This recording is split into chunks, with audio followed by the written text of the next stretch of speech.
오늘 말씀의 제목을 한번 따라해 보시겠습니다. 기도하신 예수님.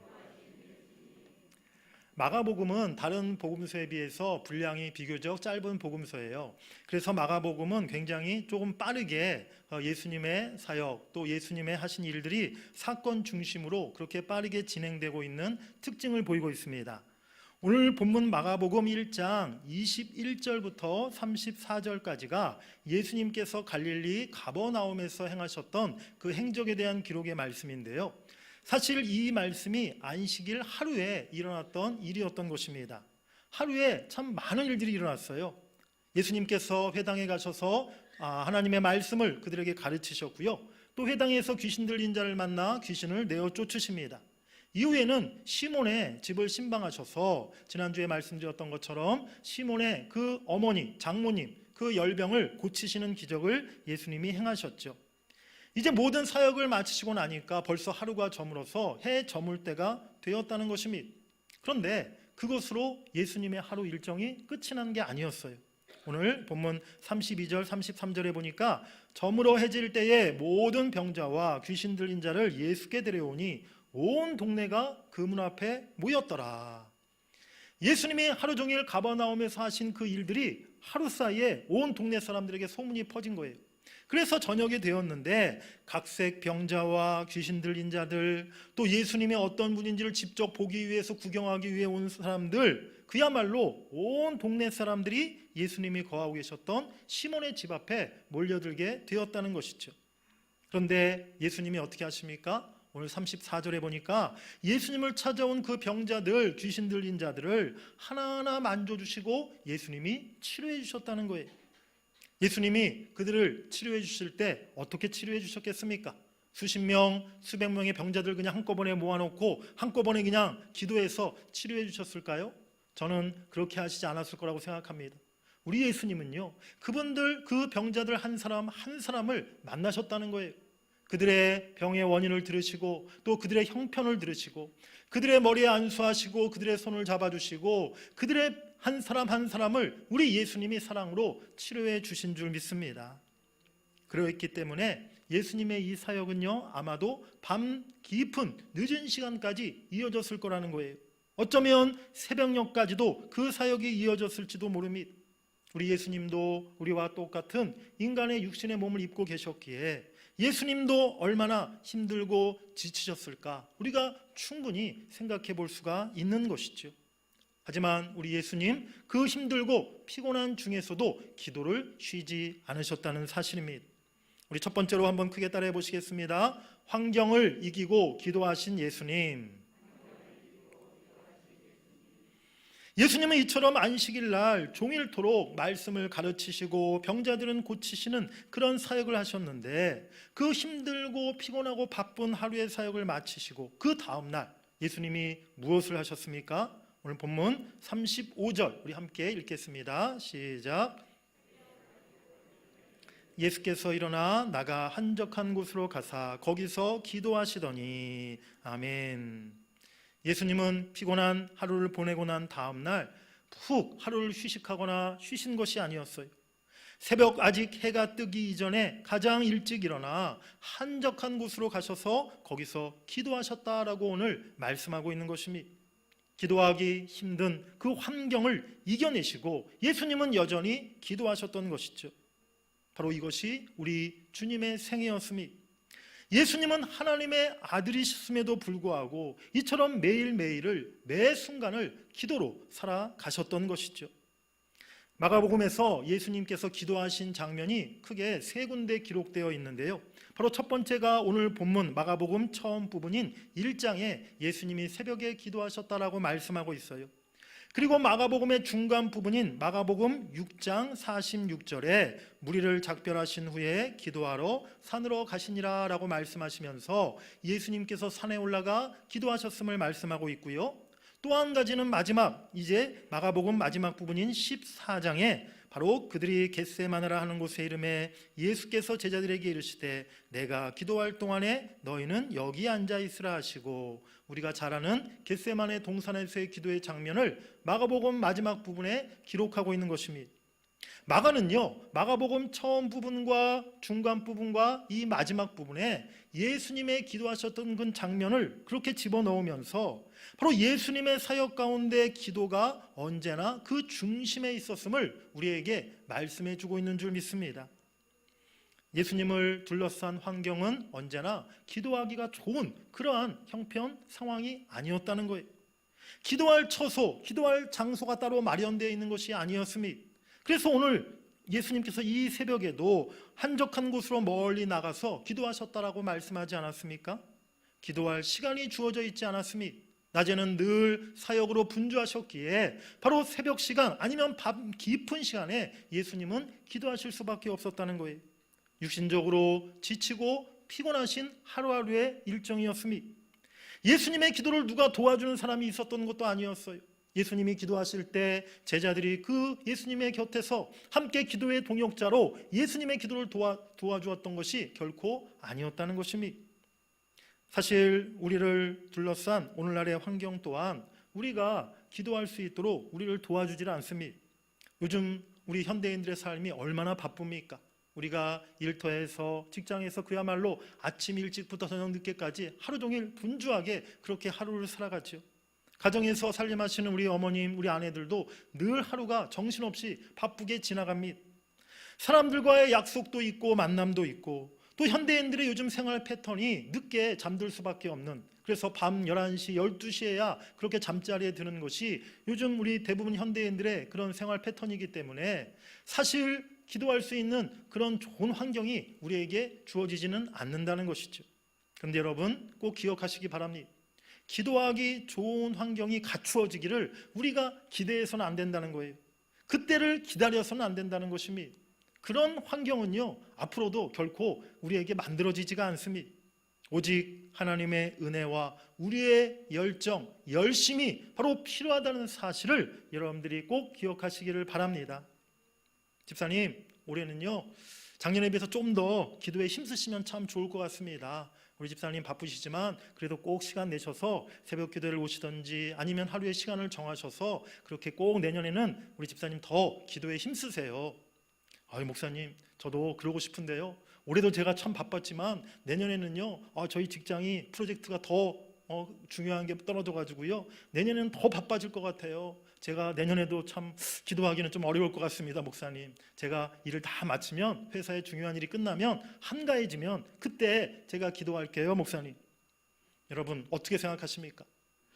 우리가 사실 일이 많고 바쁘다는 것은요 다르게 생각해 보면 그만큼 기도할 것이, 하나님의 도움을 구해야 할 일이 많다는 거 아니겠습니까? 우리가 사실 중요한 문제가 있을수록, 더 바쁜 일이 있을수록 우리가 하나님 앞에 도움을 구하고 하나님을 의지하며 기도하는 시간을 우리가 먼저 꼭 가져야 한다는 것이죠. 사실 시간이 없어서 기도하지 못하는 것이 아닙니다. 한가해서 시간이 남아 돌아서 기도하는 게 아니라는 거예요. 믿음의 문제이고 우선순위의 문제라는 것을 여러분들이 꼭 깨달으시기를 바랍니다. 오늘 예수님 모든 사역을 다 마치신 후에 이른 새벽 첫 시간에 기도하시러 한적한 곳으로 나아가셨습니다. 그 예수님의 모습을 기억하면서 우리도 환경을 이기는 기도의 사람이 될 수 있기를 간절히 바랍니다.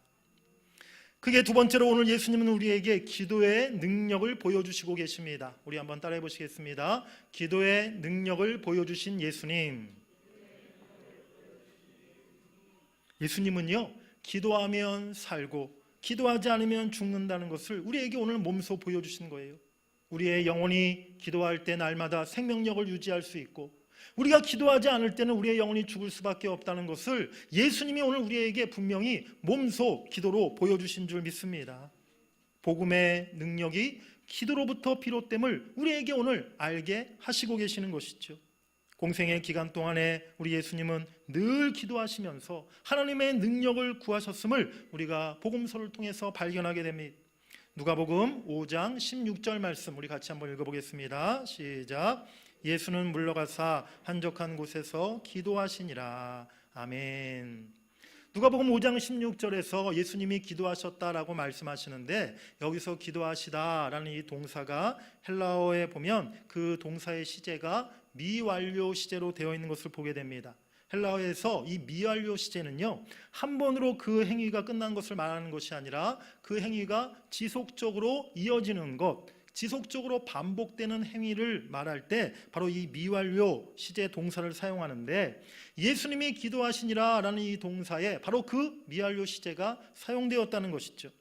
즉 예수님의 기도는 어쩌다 한 번 중요한 문제가 있으셨을 때 한두 번 기도로 그친 것이 아니라 날마다 매 순간마다 지속적으로 예수님이 기도하셨음을 성경은 말씀하고 있는 것입니다. 누가복음 6장 12절도 우리 화면을 보시고 함께 읽겠습니다. 시작. 이때에 예수께서 기도하시러 산으로 가사 밤이 새도록 하나님께 기도하시고. 아멘. 오늘 마가복음 1장에는 예수님이 새벽 첫 시간에 기도하셨다라고 말씀하시면서 새벽 기도회를 목사님들이 만드신 게 아니라 무슨 교회 총회에서 만든 것이 아니라 성경에 보니까 예수님이 만드신 것임을 우리가 알게 하셨는데, 오늘 예수님이 누가복음 6장 12절에 보면 밤이 새도록 철야하며 기도하셨다라고 말씀하고 있어요. 철야 기도도 목사님들이 만든 것이 아니라 예수님이 만드셨음을 여러분들이 믿으시길 바랍니다. 저를 원망하지 마시고 천국에 가셔서 예수님께 물어보시기 바랍니다. 능력과 권세가 있으시고 흠없는 거룩하신 예수님께서도 이처럼 기도를 쉬지 않으셨다는 거예요. 새벽에 기도하시고 때로는 밤을 새워가며 우리 예수님이 기도하셨다는 것이죠. 그런데 하물며 죄 많고 흠 없고 흠 많고 불완전하고 실수투성인 우리가 어찌 하나님 앞에 기도하지 않을 수 있겠습니까? 결국 우리가 기도하지 않는 이유는 환경 탓이 아니라 우리의 영적인 게으름 때문이고 하나님 없이도 살 수 있다는 영적 교만함 때문이라는 사실을 우리가 분명히 깨달아야 될 줄 믿습니다. 예수님은 당신의 모든 사역의 힘이 하나님께로부터 온다는 사실을 고백하고 하나님 앞에 끊임없이 기도하셨어요. 변화산에서 내려오신 후에 귀신 들린 아이에게서 귀신을 쫓아내셨을 때 제자들이 예수님께 물었죠. 예수님, 우리는 왜 어찌하여서 저 아이의 귀신을 쫓아내지 못했습니까? 그때 예수님이 제자들에게 뭐라고 말씀하십니까? 기도 외 다른 곳으로는 이런 유가 나갈 수 없느니라. 아멘. 오직 기도로 하나님의 능력을 행할 수 있음을 예수님이 분명히 말씀하시고 있는 것이죠. 사랑하는 여러분들, 우리가 세상을 살아가는 힘도 지혜도 사단을 이기는 능력도 기도로부터 나온다는 사실을 여러분들이 믿으시기를 간절히 바랍니다. 여러분들의 믿음과 능력과 가지고 계신 힘과 지혜가 우리 예수님보다 더 뛰어나다고 생각하십니까? 그렇게 생각하시는 분들은 아무도 없으리라고 생각합니다. 우리가 어찌 우리 예수님과 나를 비교할 수 있겠습니까? 예수님의 그 무한하신 능력과 무한하신 지혜를 우리가 어찌 비교할 수 있겠습니까? 그렇다면 내가 예수님보다 훨씬 못하고 내가 예수님보다 훨씬 연약한 사람이람을 우리가 알고 있다면 우리는 당연히 기도해야 될 줄 믿습니다. 예수님도 하나님의 능력을 구하며 하나님의 지혜를 구하며 날마다 기도하셨는데 우리가 어찌 기도하지 않을 수 있겠습니까? 기도할 때 부어주시는 하나님의 은혜를 경험하고 기도의 능력을 체험한 사람은요, 더 기도의 자리에 힘써 나오는 것을 보게 돼요. 그러다 보니까 교회 안에서 보면 늘 은혜 안에 거하고 또 믿음 생활, 기도 생활 잘하시는 성도님들이 언제나 기도의 자리를 지키고 더 많이 기도하시는 것을 보게 돼요. 반면에 목회자들이 볼 때는 참 꼭 기도하셔야 될 분인데, 기도가 필요한 분들인데 그러한 성도님들이 사실 오히려 더 기도의 자리에 나오시지 않는 것을 보게 된다는 것이죠. 경제에 보면 빈익빈 부익부라는 말이 있지 않습니까? 그런데 신앙에 있어서도 영적인 면에 있어서도 그와 같은 현상이 나타난다는 것이죠. 마태복음 25장 29절에 보면 무릇 있는 자는 받아 풍족하게 되고 없는 자는 그 있는 것까지 빼앗기리라. 예수님이 이렇게 말씀하세요. 신앙의 영역에서도 가난한 자가 더 가난하게 되고 부유한 자가 더 부유하게 되는 현상이 나타난다는 것입니다. 사랑하는 여러분들, 기도의 능력과 은혜를 맛보시고 체험하시는 여러분들이 되시기를 간절히 바랍니다. 기도의 은혜를 맛보았을 때, 기도의 능력을 내가 몸소 체험했을 때 누가 시키지 않아도 내가 즐거운 마음으로 자원하는 마음으로 그 기도의 자리에 우리가 나오게 된다는 것이죠. 날마다 더 기도의 자리를 사모하시고 그리하여 영적으로 더 부요한 여러분들이 되시기를 간절히 바랍니다. 예수님께서 우리에게 보여주신 기도의 모범은 우리가 날마다 하나님 아버지께로부터 오는 도움과 은혜를 힘입어야 하는 것이고, 그를 위해서 항상 기도하는 삶을 살아가야 한다는 그것을 우리에게 보여주신 것입니다. 기도에 능력이 있다는 사실을 우리에게 알려주신 줄 믿습니다. 우리가 기도할 때 하늘문이 열리고 사탄이 쫓겨나가고 병이 고침받으며 영원히 살아나는 그런 하나님의 능력이 우리에게 나타날 줄 믿습니다. 이제 여러분들의 기도를 통해 그 하나님의 능력과 하나님의 은혜를 체험하실 수 있기를 원합니다.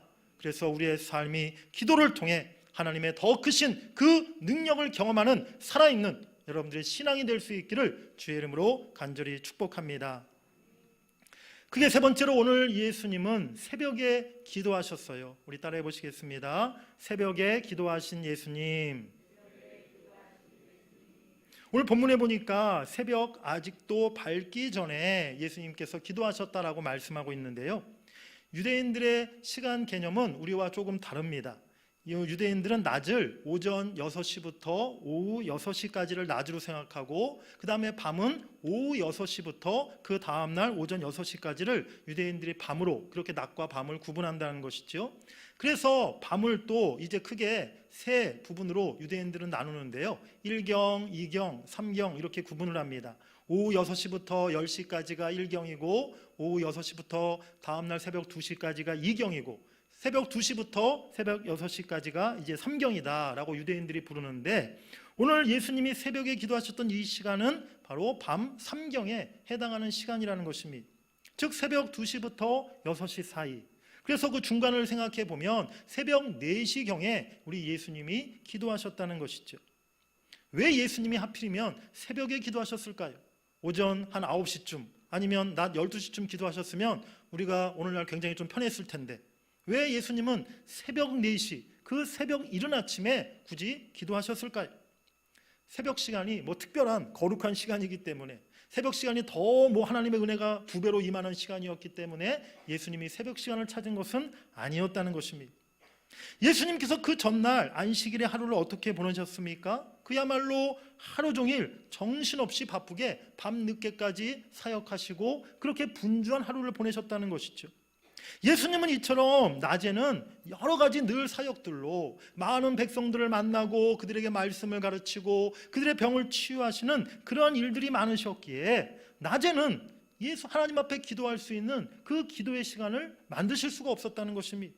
그래서 어쩔 수 없이 새벽 첫 시간, 모든 사람들이 잠들어 있는 그 시간, 아무도 찾아오지 않는 그 시간에 예수님께서 기도하셨던 것이죠.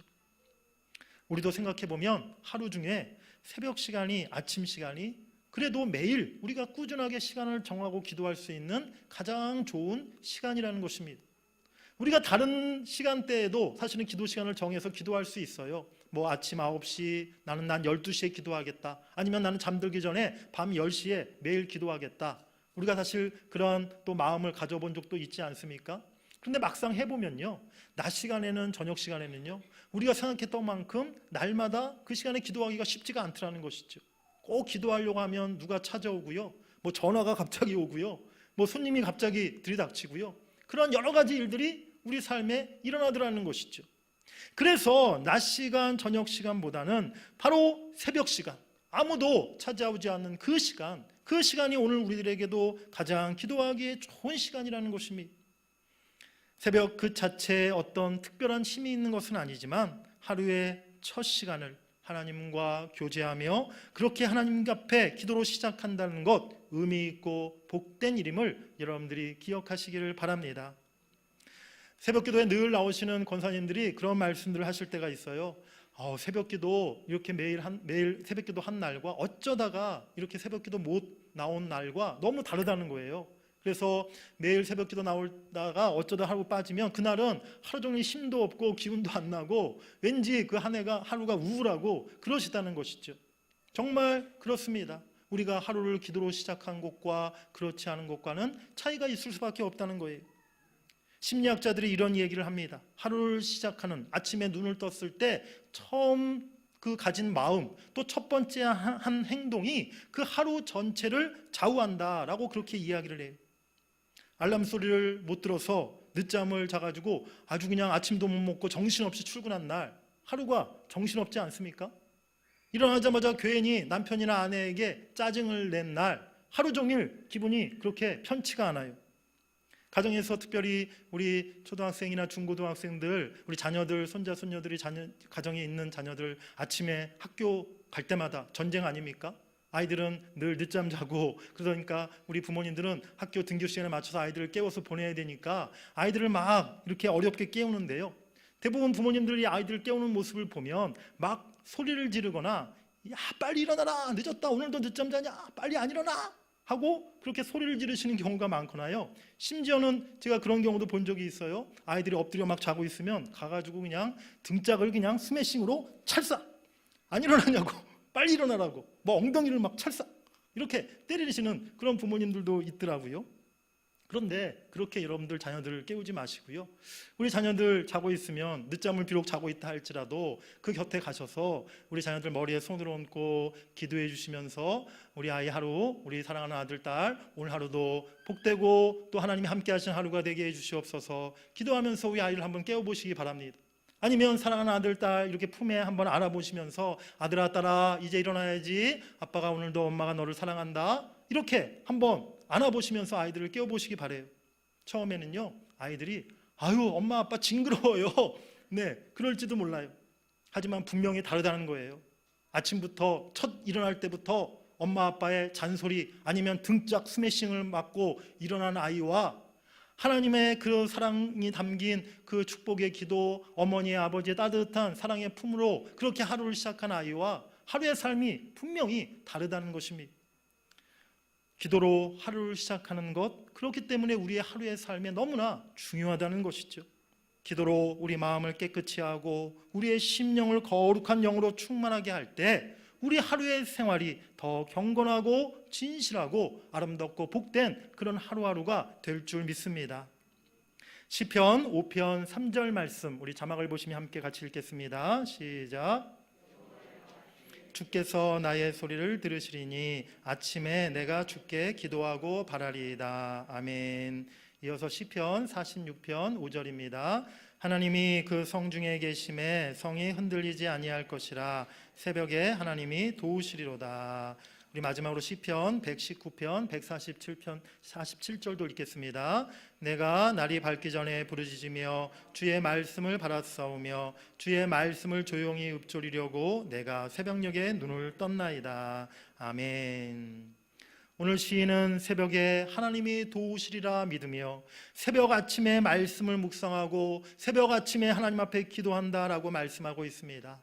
우리가 하루를 시작하는 그 새벽 시간, 아침 시간, 우리가 시간을 정하여 하나님 앞에 기도하고 말씀으로 하루를 시작하는 것이 우리에게 복된 일임을 여러분들이 꼭 기억하시길 바랍니다. 세계 어느 나라에서도, 세계 어느 교회에서도 찾아보기 힘든 새벽 기도, 한국교회 전통인 새벽 기도회가 어떻게 시작되었을까요? 해외에서 오신 선교사님들이 한국교회 새벽 기도를 만든 것이 아니었어요. 우리 한국교회의 자발적인 기도 운동으로부터 우리 한국교회 새벽 기도회가 시작되었다는 것이죠. 특별히 1907년도에 평양의 장대현 교회에서 비롯된 평양 대부흥 운동이 있었는데 그때 이 장대현 교회 길선주 목사님께서 그 기도 운동을 지속시키기 위해 이제 이 새벽 기도회를 장대현께서 처음 시작했다는 것입니다. 그 목사님이 생각하실 때 이런 생각이 들었어요. 우리 한국 조선 백성들은 예전부터, 오래전부터 이 새벽에 기도하는 풍습과 습관이 있지 않았는가.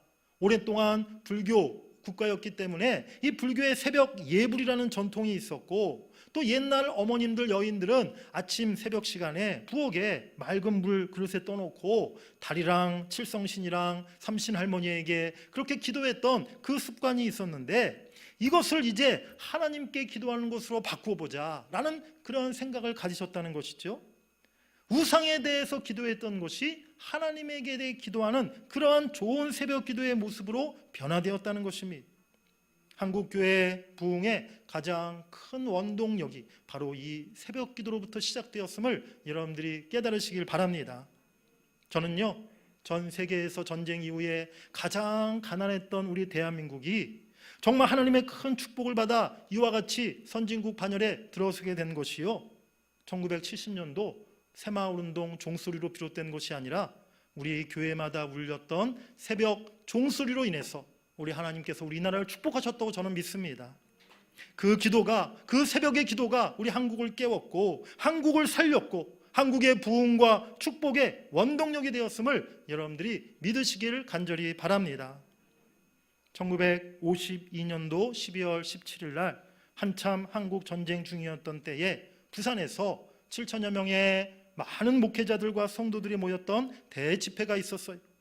미국의 부흥 강사였던 빌리 그레이엄 목사님이 그때 처음으로 한국에 방문해서 복음 집회를 열었던 것입니다. 우리 사진을 한번 보여주시면 감사하겠습니다.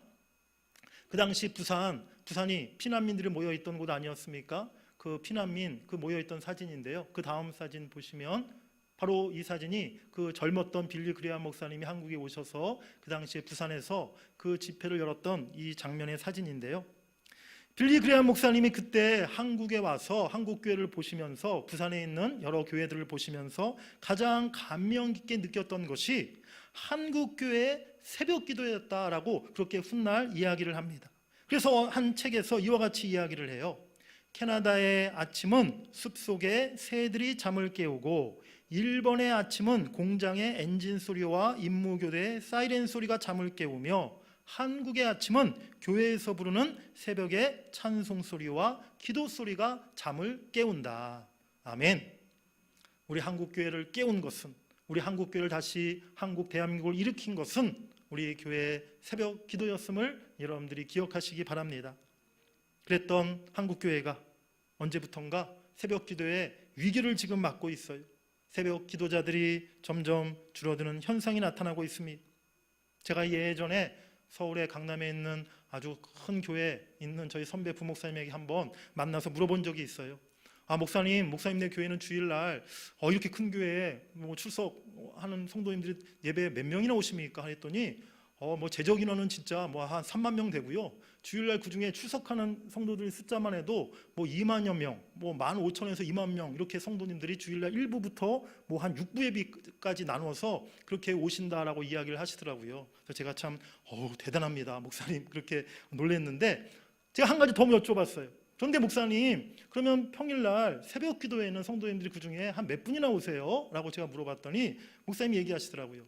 새벽 기도에는 많이 오는 날 한 200명 조금 넘게 오고 그렇지 못하면 200명 좀 적게 오는 날도 있다. 그래서 새벽 예배는 부목사님들이 돌아가면서 설교를 하신다라고 설명을 해주시더라고요. 전체 성도가 2만 명인데 새벽 기도에 오시는 분들이 200명이라는 얘기를 듣고 제가 사실은 좀 충격을 받았어요. 10%도 아니고 그야말로 1% 아닙니까? 그런데 그 목사님이 이런 얘기를 하시는 거예요. 그래서 우리 교회는 1년에 2차례 특별 새벽 기도회를 하는데 그때는 성도들이 다 온다는 거예요. 새벽 기도회가 1년에 한 번, 2번씩 반짝하는 그런 이벤트 행사같이 지금 되어가고 있다는 것입니다. 한국교회의 새벽 기도회의 불길이 다시 일어나야 될 줄 믿습니다. 지난 110여 년간을 쉬지 않고 이어온 한국교회만의 이 새벽 기도의 전통이 앞으로도 끊어지지 않고 계속 이어져야 될 줄 믿습니다. 기도가 다시 한국교회를 살리고 기도가 다시 한국교회를 깨우고 기도가 다시 잃어버린 한국교회의 그 하나님의 영광을 회복할 수 있는 그 능력이 될 수 있다는 사실을 여러분들이 잊지 마시기를 바랍니다. 우리 한번 크게 외쳐보겠습니다. 새벽을 깨웁시다. 우리 한 번 더 외치겠습니다. 새벽을 깨웁시다. 아멘. 오늘 예수님이 이제 이 기도를 다 마치신 이후에 어떤 일들이 일어났을까요? 예수님이 홀로 한참을 기도하신 이후에 제자들이 예수님이 기도하신 그 곳으로 찾아왔어요. 제자들이 왜 예수님을 찾았을까요? 예수님과 함께 기도하고 싶어서? 그랬으면 참 좋았을 텐데 그게 아니었다는 것입니다. 오늘 36절, 37절 말씀 한번 같이 읽겠습니다. 시작. 그와 함께 있는 자들이 예수의 뒤를 따라가 만나서 이르되 모든 사람이 주를 찾나이다. 예수님을 찾아와서 그들이 한 말은 예수님, 어제 병 고친 기적들을 보고 지금 많은 사람들이 아침부터 주님을 찾고 있습니다. 이렇게 예수님께 이야기했다는 것이죠. 제자들은요, 아직도 예수님의 사명이 무엇인지를 깨닫지 못하고 있어요. 그저 예수님의 기적을 보고 사람들이 몰려오고 예수님의 인기가 올라가고 덩달아 자기들까지도 마치 뭐라도 된 듯한 그런 우쭐한 마음에 예수님이 계속 큰 능력을 행해 주시기를 그들이 바라는 마음으로 지금 예수님을 찾아왔다는 것입니다. 예수님, 지금 이곳 가버나움에 아주 난리가 났어요. 예수님 모르는 사람이 없습니다. 아침부터 예수님 만나려고 지금 사람들이 엄청나게 밀려오고 있습니다. 지금 이제 이대로만 쭉 나가시면 온 이스라엘에 예수님의 명성이 널리 퍼져나갈 것입니다. 이제 온 백성들이 다 우리를 따를 것입니다. 빨리 저희와 같이 빨리 가버나움에 빨리 내려가셔서 오늘도 사람들 만나주시고 또 가버나움 사람들에게 오늘도 기적을 베풀어 주셔야죠. 오늘 제자들이 그렇게 지금 예수님에게 말하고 있는 거예요. 그런데 예수님께서는 그 제자들의 요청을 거절하심이 가버나움으로 돌아가지 않으셨다는 거예요. 우리 38절 말씀 한번 읽어보겠습니다. 시작. 이르시되 우리가 다른 가까운 마을들로 가자. 거기서도 전도하리니 내가 이를 위하여 왔노라 하시고 아멘. 지금 예수님을 만나려고 가버나움에 수많은 사람들이 모여들었지만 주님은 그것을 냉정하게 뿌리치시고 다른 마을로 가자라고 말씀합니다. 그 이유는 오직 하나였어요. 이 마을에선 이미 내가 전도하고 복음을 전했지만 아직 전도하지 못한 수많은 마을들이 남아있기 때문이었다는 것입니다. 사람들에게 내 이름을 알리고 단지 병고쳐 주고 먹을 것 주기 위해 이 땅에 오신 것이 아니었음을 오늘 예수님이 제자들에게 말씀하고 있는 것이죠. 나는 이제 더 많은 곳을 다니며 더 많은 이들에게 복음을 전하고 하나님 나라를 선포하는 것이 내가 해야 할 일이다 라고 오늘 예수님은 제자들에게 가르치고 계시는 것입니다. 이것이 기도하신 예수님과 기도하지 않았던 제자들의 차이였던 것입니다.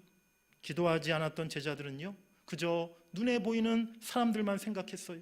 눈에 보이는 인기와 명성과 기적만을 그들이 바라보았다는 것입니다. 반면에 예수님은 사람들의 인기나 사람들의 요구를 쫓아가지 않으셨습니다. 예수님은 기도하실 때마다 무엇보다 첫 번째로 하나님께서 자신에게 주신 사명, 오늘 하루 사역의 목적을 두고 예수님께서 기도하신 줄 믿습니다. 목자 잃은 양떼처럼 영적으로 방황하고 있고 또 많은 마을에 흩어져 있는 수많은 백성들을 안타깝게 여기면서 오늘 나의 사명은 다시 또 새로운 마을로 가서 복음을 전하고 그들의 영혼을 고치고 살리는 것이다 라고 예수님이 생각하셨다는 것이죠. 예수님은 기도하셨을 때 하나님이 원하시는 사역이 무엇인가, 무엇이 더 중요한 일인가를 깨달으셨고 다시 새로운 마을로 전도하기 위해 떠날 것을 결정하신 줄 믿습니다. 제가 서울에서 이렇게 자라나서 늘 서울에서만 학교를 다니고 또 교회 사역도 그렇게 서울 수도권에서만 계속 목회 사역을 해왔었는데요. 유학생활을 마치고 2014년도에 귀국해서 의정부에 있는 한 큰 교회에서 또 교구 목사로 이렇게 사역하게 되었습니다. 교회를 잘 섬기고 또 교회를 잘 이렇게 사역하면서 조금씩 이제 담임 목회에 대한 그런 소망을 품고 기도를 시작하게 되었어요. 하지만 그 당시의 기도는 구체적이고 자세한 기도가 아니라 그저 하나님이 언젠가 예비하신 목양지가 있을 때 하나님이 인도해 주시옵소서, 그러한 어떻게 보면 좀 막연한 기도를 했었죠. 그런데 제가 하나님 앞에 구체적으로 그런 기도를 한 적은 한 번도 없었지만 뒤후에 제가 생각해 보니까 그 당시에 저의 속마음에 어떤 마음이 있었냐면, 이왕이면 하나님, 제가 앞으로 담임 목회를 할 그 교회 목양지를 어디 지방 그런 조그만 어떤 시골 이런 데가 아니라 서울에 아니면 수도권에 있는 그런 교회. 사실은 제가 그 정부에 사역하던 교회가 굉장히 좀 큰 대형 교회였는데 제 앞서 그 목사님들이 이제 담임 목사님으로 나가셨던 목사님들 보면 거의 다 사실은 서울에 수도권에 있는 교회들로 이렇게 담임으로 나가신 분들이 많으셨거든요. 그러니까 저도 그런 기대가 아마 있었던 것 같아요. 아니면 어느 정도 규모가 있는 큰 교회로 가기를 원했던 그런 마음이 제 속마음에 있었던 것 같아요. 그러던 중에 처음으로 제가 이제 담임 목회 지원을 하게 되었었는데, 사실 그 교회가 우리 교회가 아니라 대전의 저 북부 지역에 있는 좀 규모가 있는 큰 교회였어요. 그 교회 담임 목사 청빙에 지원을 하게 되었는데 사실은 처음 지원이었고 그 경험도 없었기 때문에 전혀 기대를 하지 않았거든요. 근데 뜻밖의 1차, 2차, 3차 모든 과정을 다 통과하게 된 거예요. 마지막 이렇게 최종 후보에 여러 목사님들이 계셨는데 뭐 저의 어떤 뭐 스펙과는 비교가 안 되는 훨씬 더 큰 교회에 뭐 그냥 잘 나가시는 그런 훌륭한 목사님들이 후보가 많이 계셨는데 교회에서 청빙위원회에서 또 공동회에서 투표 끝에 저로 이렇게 최종 후임 목사를 결정해서 그렇게 제가 그 교회 후임 담임 목사로 청빙을 받게 되었다는 것이죠.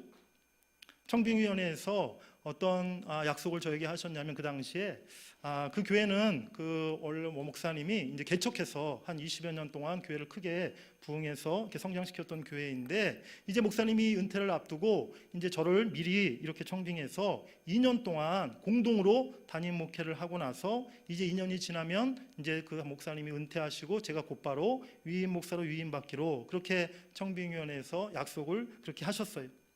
그런데 그 교회 부임하고 나서 이제 2년이 좀 채 못 됐을 때 이제 그 목사님이 은퇴하시기로 약속된 날이 몇 개월 앞두고 있었는데 담임 목사님께서 은퇴를 안 하시기로 번복하셨어요.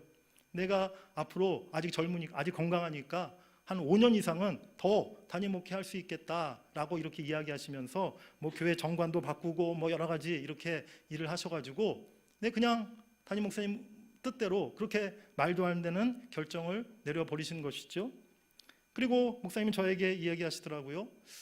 자칫 잘못하면 이 문제로 인해서 교회 분란이 일어날 수 있고 많은 성도들이 시험에 들 수 있으니까 제가 김 목사가 그냥 조용히 교회를 떠나주면 좋겠다 그렇게 저에게 이야기를 하시더라고요. 제가 교회를 사임하게 되었습니다. 그 교회를 사임했던 것이 2019년 9월이었는데요.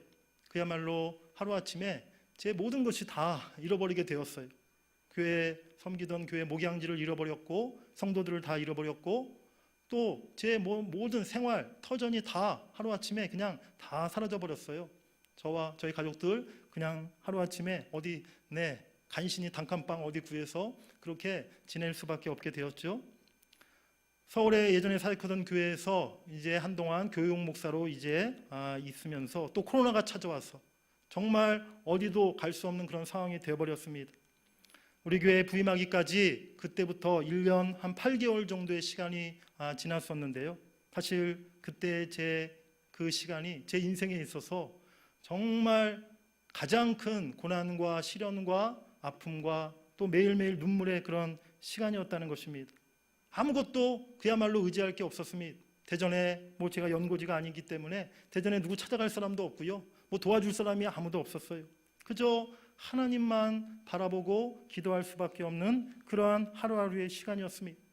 예전에 기도했던 것과 비교할 수 없는 그런 절실하고 간절한 기도를 하나님 앞에 드리면서 하나님이 저를 목사로 부르셨는데 하나님 다시 정말 하나님 앞에 제가 쓰임받을 수 있는 목회할 수 있는 그 길을 열어달라고 그렇게 하나님 앞에 기도할 수밖에 없었죠. 그때 제가 너무나 절실히 깨닫는 것은 목사에게 말씀 전할 수 있는 강단이 얼마나 중요한 것인가, 섬길 수 있는 교회가 있다는 것이 얼마나 소중한 것인가, 한 성도가 얼마나 귀한 것인가를 하나님이 그때 저에게 절실히 깨닫게 하셨습니다. 하나님이 저를 서울에 있는 무슨 수도권에 있는 어떤 큰 교회에 보내시는 것이 아니라 대전에 보내신 뜻이 무엇인가를 깨닫게 하셨고 또 하나님께서 저를 어떤 목사가 되기를 원하시는지 어떤 목회가 하나님이 원하시는 목회인가를 깊이 생각하고 알게 하셨습니다. 고난 속에서 기도를 통해서 조금 더 하나님의 뜻을 깨달을 수 있도록 저에게 은혜를 주셨다는 것이죠. 하나님의 은혜로 제가 올해 5월 달 우리 교회 이렇게 담임 목사로 청빙받게 되어 부임하게 되고 나서요. 정말 너무나 기쁘고 하나님 앞에 감사했습니다. 먼저는 부족한 저의 기도에 하나님이 응답해 주신 것에 감사드렸고요. 또한 이제 비로소 하나님이 기뻐하시고 하나님이 원하시는 목회를 할 수 있게 되었다는 그 사실이 너무나 감사했습니다. 말씀을 전할 수 있는 강단을 허락하신 것이 감사했고요. 정말 제가 강단에서 기도할 수 있는 기도의 자리를 하나님이 저에게 허락해 주신 것이 너무나 감사했습니다. 인생을 살아감에 있어서 환경이나 조건에 따라서 충동적인 기분이나 감정에 따라서 아니면 사람들의 이야기나 반응에 따라서 행동하고 결정하는 사람들이 있습니다. 반면에 언제나 하나님의 뜻을 생각하며 내 인생의 목적과 주님이 주신 사명을 가슴에 품고 흔들리지 않고 인생을 살아가는 사람이 있어요. 후자는 분명히 기도하는 사람이라는 것입니다. 기도할 때 내가 어떤 길을 가야 할지, 하나님이 원하시는 길이 무엇인지, 내 사명이 무엇인지를 분명히 깨닫게 되는 줄 믿습니다. 기도를 통해서 우리는 내게 주신 하나님의 말씀을 생각하게 되고 나를 향하신 하나님의 뜻을 깨닫게 된다는 것입니다. 오늘 내가 무엇을 위해 일해야 할지, 내가 누구를 만나야 할지, 무엇이 중요하고 무엇을 먼저 해야 할지를 생각하게 하시는 줄 믿습니다. 날마다 기도를 통해서, 날마다 기도하는 그 시간을 통해서 하나님의 인도하심을 따라가는 여러분들이 되시기를 주의 이름으로 간절히 축복합니다. 우리 예수님은요, 실상 전혀 기도하시지 않아도 될 분이셨습니다. 왜 그렇습니까? 우리 예수님은 하나님이셨기 때문입니다. 그런데도 예수님은 환경의 어려움 속에서도, 육체의 피곤함 속에서도 기도를 잊지 않으셨습니다. 더 이상 환경 때문에 기도에 방해받지 마시기 바랍니다. 예수님이 새벽 첫 시간에 조용한 곳을 찾아가서 기도하셨던 그 모습을 항상 여러분들이 마음속에 떠올리시면서 예수님의 그 기도의 모습을 닮아가시는 여러분들 되시기를 간절히 바랍니다. 기도의 은혜와 능력이 있음을 믿고 기도의 자리를 늘 사모하시는 여러분들 되시기를 바랍니다. 기도하는 가운데 나를 향한 하나님의 뜻이 무엇인가를, 내게 주신 사명이 무엇인가를 발견하고 그 길을 향해 순종하며 나아가시는 여러분들 되시기를 주의 이름으로 간절히 축복합니다. 날마다 주님 앞에 나와 기도하시는 여러분들의 귀한 발걸음이, 여러분들의 그 귀한 기도의 자리가 주님 오시는 그날까지 변치 않기를 주님의 이름으로 간절히 축원합니다.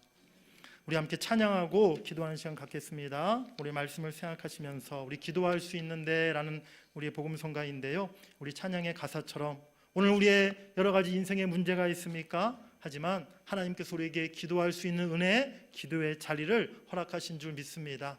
그 기도의 자리에서 기도할 때 하나님이 우리를 도우실 줄 믿습니다.